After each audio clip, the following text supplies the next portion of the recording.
일본에서 감염증 확진 통보를 받은 20대 직장 여성이 대중교통을 이용하는 등 활보한 사실이 드러나 논란이 일고 있다. 특히 이 여성은 당국의 감염 경로 조사에서 거짓말까지 한 것으로 밝혀져 처벌 조항 도입을 요구하는 목소리도 높아지고 있다.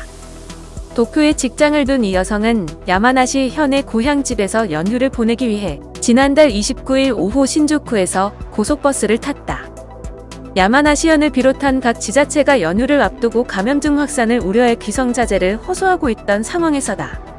지난달 30일 고향의 친구 집에서 4명이 모이는 식사 자리에 참석한 여성은 그날 도쿄의 직장 동료가 감염 판정을 받으면서 농후 접촉자로 분류돼 이튿날인 5월 1일 PCR 검사를 받았다. 검사 결과는 양성으로 나왔고 5월 2일 오전 9시쯤 당사자에게 통보됐다고 한다. 이 여성은 자신의 감염 사실을 알고 난 후에 곧바로 짐을 챙겨 버스편으로 귀경길에 올랐다.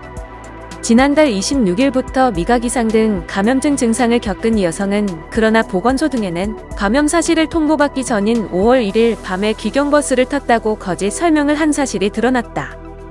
야마나시현은 3일 기자회견을 열어 이 여성이 지난 1일 고향에서 만난 남자친구도 양성으로 나왔다며 양성 통보를 받고도 대중교통편을 이용해 귀경하고 자신의 행적과 관련해 사실과 다른 설명을 한 것에 대단히 유감이라는 입장을 밝혔다.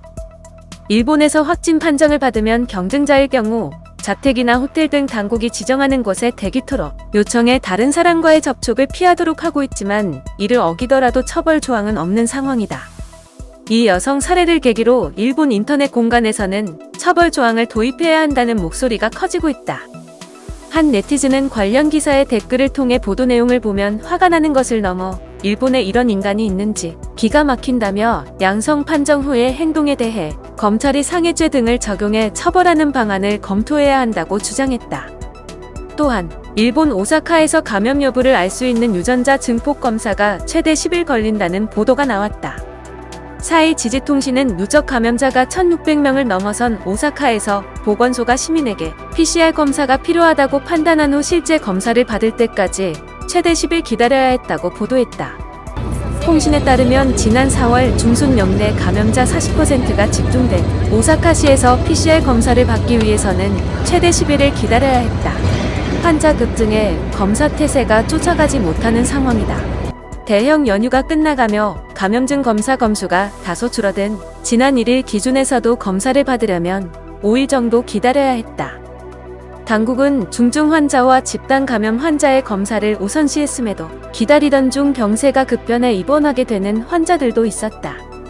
감염 증상을 보인 환자가 검사를 거부당한 사례도 있었다고 현지 의료인이 주장하기도 했다. 오사카에 있는 한 클리닉의 남성 원장은 폐렴이 있는 환자에게 보건소가 검사를 거부했다고 통신에 밝혔다. 클리닉 내 발열 증상을 보인 직원은 검사를 받지 못해 직장에 복귀할 수 없어 2주간 자택 격리 중이라고 전했다.